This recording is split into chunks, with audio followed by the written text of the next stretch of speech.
Vamos lá, educação. Você tem um fortíssimo apoio entre os jovens. O Brasil gasta muito com educação, mas gasta mal. Para você, aonde que está o maior desafio? É na educação básica, alfabetização, é na formação técnica, é na preparação para a vida profissional, para empreendedorismo? Bom, você já respondeu. Entendeu? É tudo junto? Todas as É esse o foco mesmo. É que você literalmente colocou os pontos que são necessários para resolver a educação no Brasil. O problema no Brasil começa pela educação básica. Primeiro, assim, vamos só fazer um recorte. Ensino superior, ele tem como função formar elites ou formar especialistas em determinadas áreas. O ensino superior, como se fosse uma regra para todo mundo, é um fetiche brasileiro. Fetiche. Alemanha, as pessoas se formam num colegial técnico e depois fazem muitos cursos técnicos e ganham muito mais do que brasileiros. Na China, boa parte da força de trabalho tem ensino técnico. É que nós fomos ensinados pelos nossos avós uma ideia bacharelesca que a gente via nas elites, que era a ideia assim, se o sujeito vira um bacharel, tem um diploma, a vida deu certo para ele. Lógico que parecia que a vida dava certo para as pessoas, porque só tinha um diploma quem tinha grana. E aquela pessoa ia ter grana de qualquer forma. Então, essas pessoas foram enganadas, veio o governo Lula com o ProUni e com aqueles programas. Ó, não, entra numa Unisquina qualquer, pega um diploma aí que você vai ter um emprego. Não teve emprego e ainda ficou com uma dívida. Essa foi a real. Inclusive, até o Lula fez o desenrola Você acha que desses. fracassou? Total. Fracassou. Assim, minha geração que recebeu esse benefício foi claramente a geração que mais se deu mal. A geração millennial que eu coloco aí, né? A geração que hoje vai de 31 a 45 anos, é a geração que foi enganada. Ó, fica tranquilo, você vai fazer relações internacionais numa Unisquina e com certeza você vai ser o quê? Diplomata? Vai trabalhar com o comércio exterior num país que é fechado? Não, mas a pessoa faz Uber e ficou com uma dívida gigante. Essa é a verdade cristalina e é uma geração que está ressentida, geração que está machucada, que não conseguiu comprar um imóvel, que está endividada, não conseguiu se realizar. É a geração, inclusive, que cai nos truques dos Pablos Marçais, dos coaches, que, não, eu fracassei, foi meu mindset que não era vencido. Mentira. O sistema de incentivos do nosso país era baseado em mentiras. Então, estou colocando isso de lado para voltar. Então, né, eu não vejo o ensino superior como uma Não é o resposta caminho. mágica. Qual é a resposta? As pessoas não saem alfabetizadas, plenamente alfabetizadas da escola. Apenas 10% dos brasileiros são proficientes em português. O que isso quer dizer? Que nós conseguimos dominar, apenas 1 em cada 10 brasileiros dominam a própria língua. Conseguem escrever, interpretar um texto com alguma complexidade e declamar aquilo de maneira eficiente. Ou seja, é um país difícil. Do outro lado, 29% da população é analfabeta funcional. Ou seja, não consegue, ela é nominalmente alfabetizada, ela não entende nada do que está escrevendo. E a gente está gerando uma fábrica de crianças que não tem o método fônico na alfabetização, que tem que ser obrigatório. Obrigatório, a gente tem métodos alternativos hoje. Tem gente que fala, tem uma briga de direita e esquerda sobre Paulo Freire. Cara, o Paulo Freire tem um método bom para a alfabetização de adultos. Para criança é método fônico. Que é o B, A, Ba, Ivo, viu a uva, Ba, Be, Bi, Bo, Bu, Va, Ve, Vi, Vovô. Aquele método que todo mundo aprendeu a escrever, ele é reconhecido mundialmente como o método funcional. Para dar eu não quero me alongar, que esse tema eu acho fascinante. A Mississippi tinha uma das piores educações dos Estados Unidos.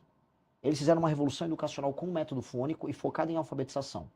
Assim, ó, se a criança souber português e inglês e matemática, né, Mississippi dos Estados Unidos, até os 12 anos ela se tornar proficiente em declamar, escrever e ler, todas as outras matérias serão consequência disso. Subiu para o top 3 no ranking A educacional gente dos não Estados Unidos. utiliza um método. Não obriga. A gente também utiliza. Mas também utiliza. A gente não obriga as escolas a utilizarem. Aí você tem toda uma corrente alternativa de métodos alternativos que não são eficientes.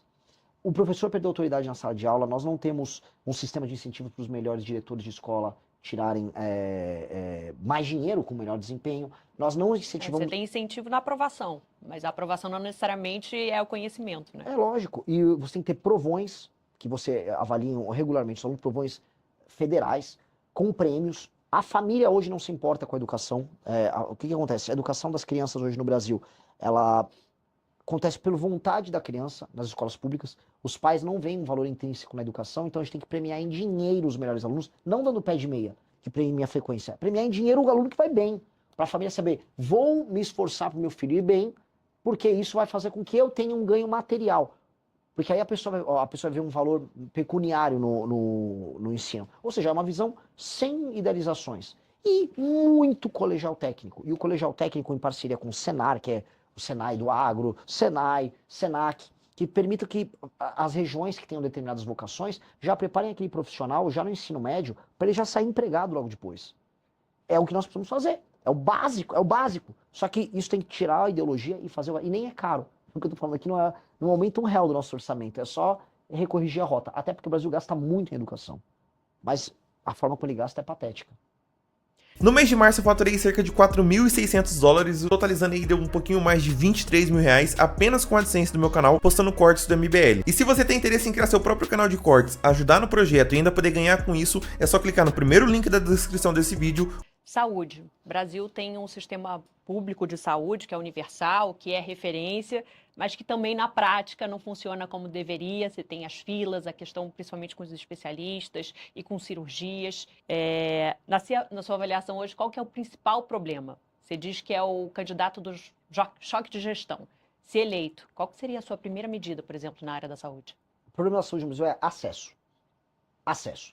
Então nós temos um sistema que é universal em termos nominais. Mas na prática é universal? Quando eu falo, o que é na prática universal? Se você precisar de uma cirurgia, você tem acesso a ela? Não. Não. Se você precisar de um exame rápido, você tem acesso a ele? Não. Se você precisar de um atendimento especializado, você tem um acesso rápido a ele? Não. Então, pera. Se você não tem a consulta especializada, se você não tem a cirurgia, se você não tem o exame, você não tem nada. E esse é o problema. Nós temos que trabalhar para que o sistema seja de fato universal. Você tem muitas decisões políticas que são tomadas sobre a instalação de policlínicas, que são as clínicas para várias áreas para você fazer os exames, hospitais em regiões erradas, por conta de influência de um deputado que tem uma emenda e joga aqui e ali.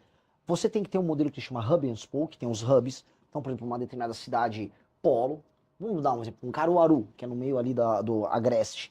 Essa se torna uma cidade polo. Então você tem os hospitais maiores, você tem algumas policlínicas, aí você tem as UPAs, UBSs ao redor das cidades menores fazendo aquele primeiro atendimento, e aí você consegue implementar a lógica do SUS. Então você tem que resolver isso. Você tem que mudar a fila, porque a fila é a morte do acesso, e a fila no Brasil ela segue critérios dos mais imbecis possíveis. Por exemplo, você tá com um câncer super agressivo, você precisa fazer um exame. Eu preciso fazer um exame de rotina. Você fica na fila atrás de mim. E aí, às vezes, para mim passar na fila, você tem que falar com política, que acontece no interior do Brasil. Seu contato é o vereador amigo, é o deputado amigo. Isto mata o princípio da impessoalidade no serviço público. A regra tem que ser gravidade, porque aí você já direciona as pessoas de acordo com a gravidade no fluxo. Então aquilo que é mais grave já direciona mais grave. Você tem que ter o teleatendimento, que vai permitir que as pessoas... Porque pensa assim, nesse instante deve ter um médico parado lá no Rio Grande do Sul. E nesse instante aqui em São Paulo tem um monte de gente numa fila para um exame de, sei lá, cardiologista. Se você tem um aplicativo centralizando isso, você marca uma consulta com qualquer médico ao redor do Brasil. Por aqui, por telemedicina, por teleatendimento. Então quando você faz uma política com a estratégia de saúde da família, acompanhando as pessoas, e paralelamente você marca as consultas por teleatendimento com médicos ao redor do Brasil, esse erro, vamos dizer, de uma hora tem indisponibilidade, em alguns lugares tem muita disponibilidade, começa a ser equilibrado via teleatendimento. A gente começa a recalibrar o sistema para você diminuir a fila nas consultas. Isso tem um efeito enorme. E aí, para mim, o que vem a ser a joia da coroa, o uso de inteligência artificial e o uso de machine learning via prontuário único. Nós vamos lançar uma coisa que vai chamar o Pronto, que é o prontuário único de todos os atendimentos que a pessoa teve. Com esse prontuário único, ou seja, a pessoa foi atendida num posto de saúde, foi num BS, fez um exame, fica a base de dados dele toda lá. Esta base de dados, ela é revisitada regularmente por inteligência artificial, que vai pegar os padrões no atendimento e avisar, olha, essa pessoa aqui, ela tem uma alta probabilidade de desenvolver diabetes. Então, o agente de saúde, ele já sabe na região dele que aquela dona de casa vai desenvolver diabetes. O que eu posso fazer para evitar que ela tenha diabetes? Aquela pessoa começa a ter uma política para evitar isso. Por quê? Porque no fim disso significa não só que a vida dela melhora, tem um aspecto humano, mas tem um aspecto financeiro. Vai gastar menos, muito menos o Estado. Se você evita que a pessoa vá para uma mesa de cirurgia, que a pessoa vá para um tratamento de uma doença crônica, você consegue mitigar gastos que são gigantescos no SUS. Então, o que a inteligência artificial vai fazer é colossal. Você já pensou em remanejamento de estoques? Por exemplo, olha, eu vou precisar de determinados estoques para malária, remédio para malária na região norte. Nessa aqui está tendo um surto, então tem que ter estoques para cá, tem que ter estoque para lá. Você remaneja estoques de medicamentos, médicos, fluxo de envio de técnicos para determinadas regiões. Então você consegue fazer com que o sistema opere melhor, atenda melhor determinados gargalos. O que a gente vai economizar dinheiro, melhor de atendimento com essa medida, assim, é uma revolução. A grande revolução técnica de gestão do nosso governo é uma revolução na saúde. Alguns países estão focando nisso, especialmente os países que têm sistemas centralizados como o Brasil, que vai ser a Inglaterra, uma China em alguma medida, e El Salvador fez. Vamos falar do Bukele de El Salvador na parte de segurança. Vejam o plano dele de saúde, fez junto com o Google. É maravilhoso. Renan, 1 minuto para as conclusões finais. Manda aí. Você que está me assistindo, você que assistiu essa propaganda, você está desiludido com o seu país e todo mundo está desiludido com o seu país. Porque é uma sequência de fracassos. E você sente que o Brasil nasceu para ser aquele fracasso histórico. Nem futebol mais a gente vai bem. Tem que ficar torcendo para talvez ganhar de Marrocos. O que eu quero falar para todos vocês é: o Brasil nasceu para ser uma das 5 maiores nações do mundo. E o nosso problema é um problema de liderança. Nós temos as piores lideranças políticas do mundo. Se nós trocarmos a liderança política do Brasil, e se tivermos um foco em tornar o Brasil, esta nação, uma das 5 maiores nações do mundo, o seu futuro será glorioso, o meu futuro será glorioso, o futuro dos teus filhos será glorioso. Basta encarar nossos problemas e parar de conversa mole. É isso que eu estou propondo. Sem conversa mole, sem querer te agradar, falando a mentira doce que engana, mas que machuca, e sendo verdadeiro. Meu nome é Renan e eu estou aqui à disposição para esta grande aventura. Renan Santos, muito obrigada, Renan. Obrigado a você. Obrigada, gente. Valeu pela companhia. A gente segue entrevistando os pré-candidatos. Até a próxima. Tchau.